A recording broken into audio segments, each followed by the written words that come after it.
बात ये कि जी मेरे इमोशन तुम्हारे साथ कैसे ट्रांसफर होते हैं। मैं आपको जब बात करता हूँ तो मेरी बातें जब आपके दिमाग और फ़िक्र पे लगती हैं तो उससे उसका इफ़ेक्ट होता है। इसी तरह फिर एग्ज़ामिनेशन भी कंसल्टेंट जब मरीज़ को सिर्फ़ टच करता है, हाथ लगाता है, तो मरीज़ को एक ख़ास किस्म का रिलेशनशिप डेवलप हो जाता है मरी डॉक्टर के साथ। एतमाद का, ताल्लुक का, कॉन्फिडेंस का, उसपे ट्रस्ट करने का। तो इसमें कोई शक नहीं कि फ़िज़िकल कंसल्टेशन प्रायोरिटी पे है।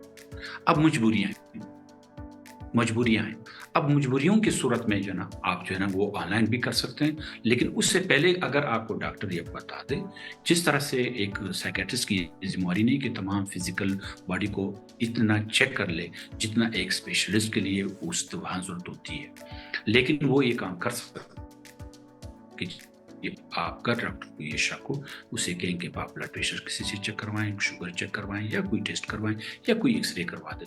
तो वो चीज़ें भी उनको वो दिला सकते हैं, तो देन वो कंटिन्यूज़ कर सकते हैं। अगर उसने ज़रूरत महसूस नहीं की या बंदा जो मेरा पेशेंट है वो बहुत एजुकेटेड है, वो कहे कि जी मुझे शुगर, ब्लड प्रेशर कोई बला-चला की बीमारी नहीं है और मुझे सिर्फ़ साइकियाट्रिक है, तो ये तो फिर बहुत अच्छी बात है। यानी मैंने जी वो अलहदा कर दिया, डॉक्टर उसको टेस्ट भी लिख सकते हैं, फिज़िकली होना चाहिए वरना डॉक्टर उसको टेस्ट लिख सकते हैं। देन उसके साथ आप वो मरीज़ खुद बता दे कि जी मेरे साथ कोई मसला नहीं है, तो देन हम समझ सकते हैं कि जी ऑनलाइन।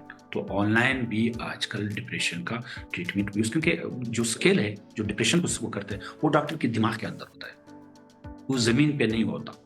बाकी बीमारियों के जो टेस्ट होते हैं, जैसे शुगर, ब्लड प्रेशर, वो दुनिया में है, वजूद रखते हैं। यहाँ हम सालों-सालों से एक स्किल सीखते हैं कि जी कौन-कौन से पॉइंट्स होने चाहिए, कौन कितना टाइम ड्यूरेशन जो डॉक्टर मालूम करते हैं। देन वो उस स्केल में लगा के कहते हैं कि जी आपको ये बीमारी हुआ है या नहीं हुआ। जैसे अभी कुछ दिन 3-4 मरीज़ आपने बताए जिसमें मैंने कहा कि अगर ये टाइम मालूम हो, फलाना मालूम हो, तो देन मुझे आसानी होगी।